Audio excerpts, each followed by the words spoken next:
Hey everyone, welcome back to the channel. Today we're breaking down Wind River, a gripping 2017 crime thriller directed by Taylor Sheridan.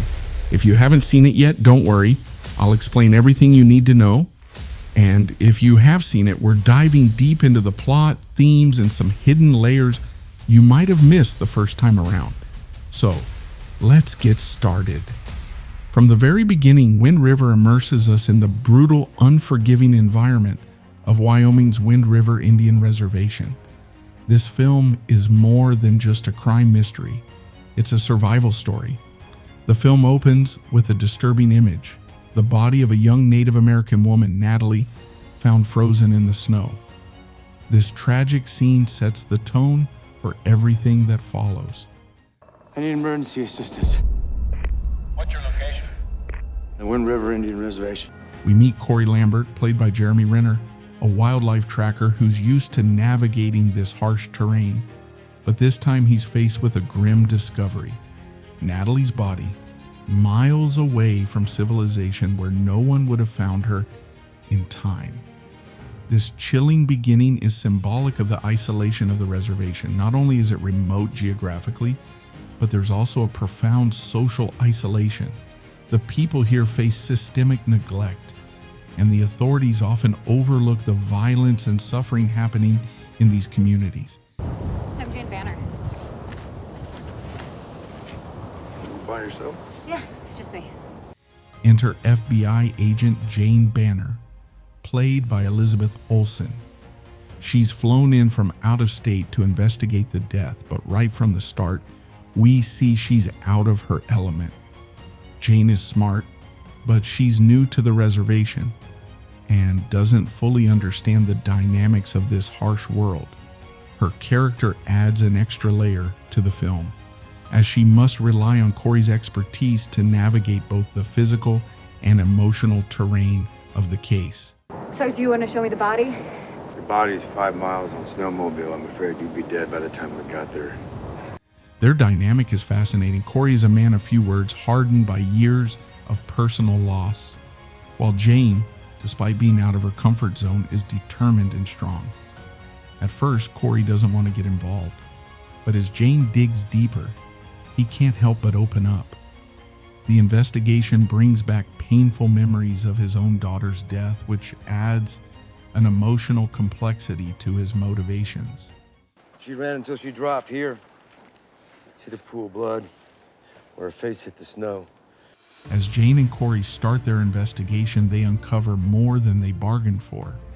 This isn't just a simple case of a woman who got lost and died in the snow. It's clear that Natalie's death is part of a much larger, darker narrative, one that includes drug trafficking, violence, and exploitation of women on the reservation. As the investigation continues, the film does an excellent job of showing the consequences of systemic neglect. The reservation is portrayed as a place where law enforcement is often either absent or ineffective, and its people are left to fend for themselves. This backdrop serves as a sharp critique of the way Native American communities are treated by the broader justice system.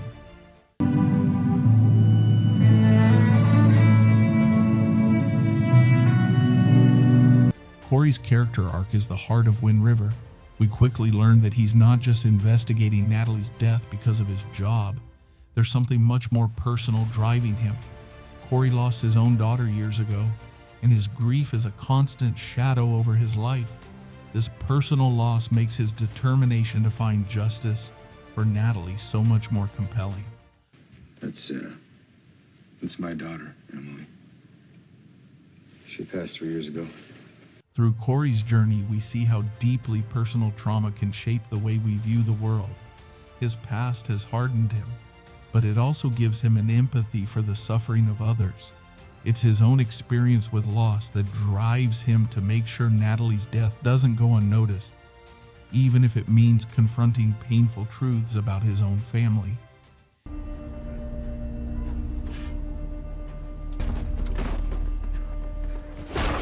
As we move toward the film's devastating climax, the tension skyrockets. Corey and Jane discover that Natalie was the victim of a violent assault, and the people responsible are local men with ties to the drug trade. This is where the film doesn't hold back. The confrontation between Corey and the perpetrators is intense, raw, and deeply unsettling.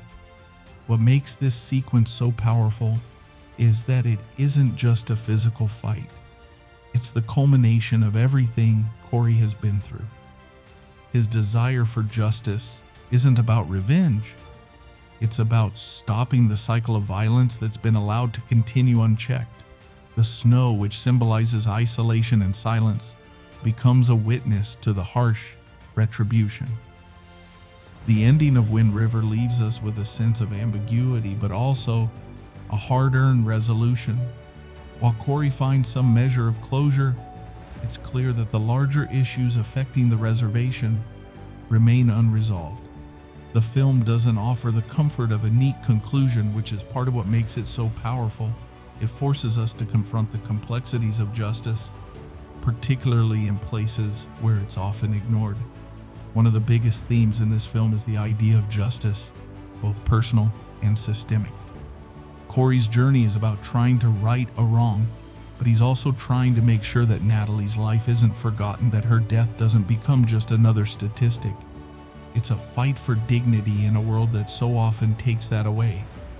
So that's the breakdown of Wind River. It's a haunting, thought-provoking film that leaves you thinking long after the credits roll.